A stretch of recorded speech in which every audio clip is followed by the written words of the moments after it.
Welcome back to the channel, hockey fans. Today let's remember when Bobby Hull played for the New York Rangers. Bobby Hull was a New York Ranger twice, in 1959 and 1981. In 1959, the Boston Bruins and the New York Rangers went on a 23-game tour of Europe, visiting England, Switzerland, France, Belgium, West Germany, and Austria. The tour consisted of 23 games in 26 days in 10 cities in 6 countries. It was also the first time since 1938 that NHL teams played in Europe. Then, the Detroit Red Wings and the Montreal Canadiens played a 9-game slate in Paris and London, and the Montreal Canadiens won 5-3-1. The 1959 NHL Tour was organized by Swiss player Othmar Delnon and was sponsored by a Swiss winemaker. Fan support was sporadic. One night, attendance was poor, but the next night, it was a full house. During the tour, the teams experimented with an orange puck designed by Claire Kenny. The players didn't like it and complained it looked like a blur on the ice. Hull, who was only 20 years old and only moderately successful as an NHLer at the time, would later exclaim, "That's where I learned how to play." Rangers star player Andy Bathgate was initially supposed to go to Europe, but declined due to fatigue from the NHL season and his wife's recent pregnancy. Thus, Bobby Hull, who was only 2 years into his NHL career, was allowed to go. Bobby Hull, Ed Litzenberger, Eric Nestorenko, and Pierre Pilote of the Chicago Blackhawks supplemented the Rangers lineup. After the European tour ended, Hull returned home and told his father, "I'm going to lead the NHL in scoring." After scoring 15 goals in 21 games in Europe, Hull's father responded, "Yeah, you and how many other guys?" During the tour, Hull was given the freedom to play a freewheeling style of hockey, something that he was unable to do in his first 2 NHL seasons when he was mostly utilized as a checker.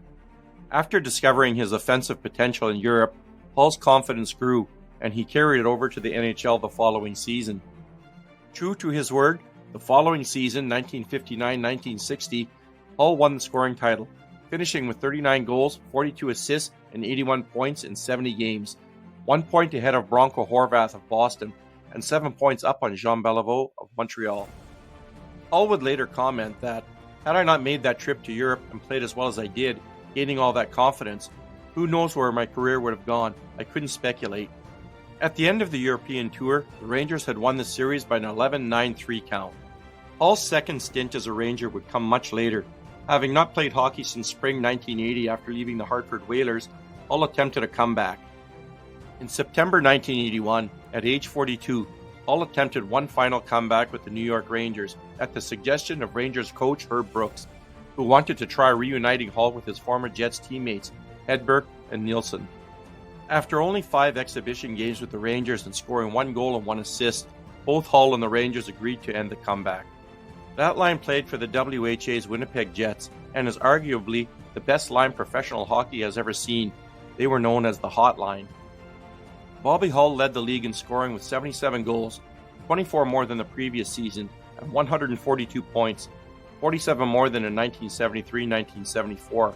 Ulf Nilsson would score 26 goals and 94 assists, while Anders Hedberg scored 53 goals and 100 points, winning the Lou Kaplan Trophy as the WHA's Rookie of the Year. For 4 years, the Hotline played together, leading the Jets to the Avco World Trophy Championship 4 times and winning 3 times. Bobby Hull commented, "It was a new lease on life. I finally found a couple of kids who could play the game the way I wanted to play it." Bobby Hull is widely regarded as one of the greatest hockey players of all time, known for his blonde hair, incredible skating speed, and powerful slap shot. Hull played in both the National Hockey League and the World Hockey Association during his 23-year career, which spanned from 1957 to 1980.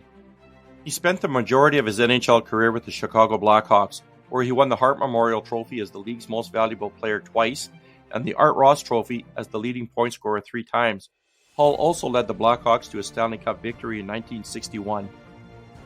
In 1972, Hull made headlines by signing a $1 million contract to join the WHA's Winnipeg Jets, where he continued to dominate, leading the team to multiple Avco Cup championships. He was inducted into the Hockey Hall of Fame in 1983 and was named one of the 100 greatest NHL players in history in 2017. Bobby Hull's family has a rich hockey legacy.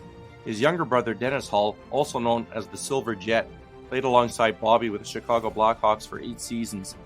Bobby's son, Brett Hull, followed in his father's footsteps and became an NHL star in his own right, known for his prolific goal-scoring ability. Brett played for several teams, including the Calgary Flames, St. Louis Blues, Dallas Stars, Detroit Red Wings, and Phoenix Coyotes. He was inducted into the Hockey Hall of Fame in 2009. Bobby Hull's legacy is a blend of extraordinary athletic achievements and personal complexities, making him one of the most memorable figures in hockey history. Bobby Hull passed away on January 30th, 2023 at 84. Hey hockey fans, if you like this content, please slap that subscribe button. You can also follow my blog at https://tedtalkshockey.com, and remember to keep your stick on the ice. Thanks for watching.